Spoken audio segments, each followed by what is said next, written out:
ವಿಪಕ್ಷಗಳ ವಿರೋಧದ ನಡುವೆಯೂ ಪರಿಷತ್ನಲ್ಲಿ ಗೋ ಹತ್ಯೆ ನಿಷೇಧ ಬಿಲ್ ಪಾಸ್ ಆಗಿದೆ. ಧ್ವನಿ ಮತದ ಮೂಲಕ ಗೋ ಹತ್ಯೆ ಬಿಲ್ ಪಾಸ್ ಆಯಿತು. ಕಾಂಗ್ರೆಸ್ ಸದಸ್ಯರು ಮಸೂದೆ ಪ್ರತಿ ಹರಿದುಹಾಕಿ ಆಕ್ರೋಶವನ್ನು ವ್ಯಕ್ತಪಡಿಸಿದರು.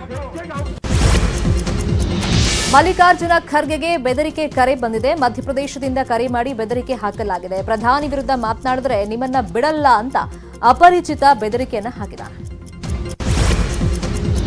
ಕೊರೋನಾ ಲಸಿಕೆ ಪಡೆಯೋದಕ್ಕೆ ಹಿಂದೇಟು ಹಾಕ್ತಾ ಇದ್ದ ಆರೋಗ್ಯ ಸಿಬ್ಬಂದಿಗೆ ಜಿಲ್ಲಾಧಿಕಾರಿಗಳು ಧೈರ್ಯವನ್ನು ತುಂಬಿದ್ದಾರೆ. ಸ್ವತಃ ಮೈಸೂರು, ಕೋಲಾರ, ಚಾಮರಾಜನಗರ, ದಾವಣಗೆರೆ ಜಿಲ್ಲಾಧಿಕಾರಿಗಳು, ಐಎಎಸ್, ಐಪಿಎಸ್ ಅಧಿಕಾರಿಗಳು ಕೊರೋನಾ ಲಸಿಕೆಯನ್ನು ಹಾಕಿಸಿಕೊಂಡರು. ಬೆಳಗಾವಿಯಲ್ಲಿ ಶಿವಸೇನೆ ಕಾರ್ಯಕರ್ತರ ಪುಂಡಾಟ ನಿಂತಿಲ್ಲ. ಗಡಿ ಹೋರಾಟದಲ್ಲಿ ಮೃತರಿಗೆ ಶ್ರದ್ಧಾಂಜಲಿ ಸಲ್ಲಿಸಿದ ಶಿವಸೇನೆ ನಾಡ ವಿರೋಧಿ ಘೋಷಣೆಗಳನ್ನು ಕೂಗಿದೆ. ಬೆಳಗಾವಿ, ಕಾರವಾರ, ಮಹಾರಾಷ್ಟ್ರಕ್ಕೆ ಸೇರೋವರೆಗೂ ಹೋರಾಟ ನಿಲ್ಲಿಸಲ್ಲ ಅಂತ ಉದ್ದಟತನವನ್ನು ಮೆರೆದಿದ್ದಾರೆ.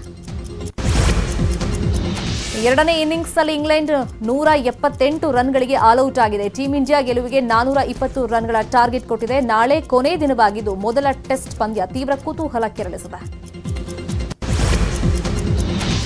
ಇದು ಇವತ್ತಿನ ಅಗ್ರ ರಾಷ್ಟ್ರೀಯ ವಾರ್ತೆ. ಇದೀಗ ಬಿಗ್ ಸ್ಟೋರಿ ನೋಡೋ ಟೈಮ್. ನೋಡ್ತಾರಿ ನ್ಯೂಸ್ 18 ಕನ್ನಡ. ಜಾಲ ನಮ್ಮದು, ಬಲ ನಿಮ್ಮದು.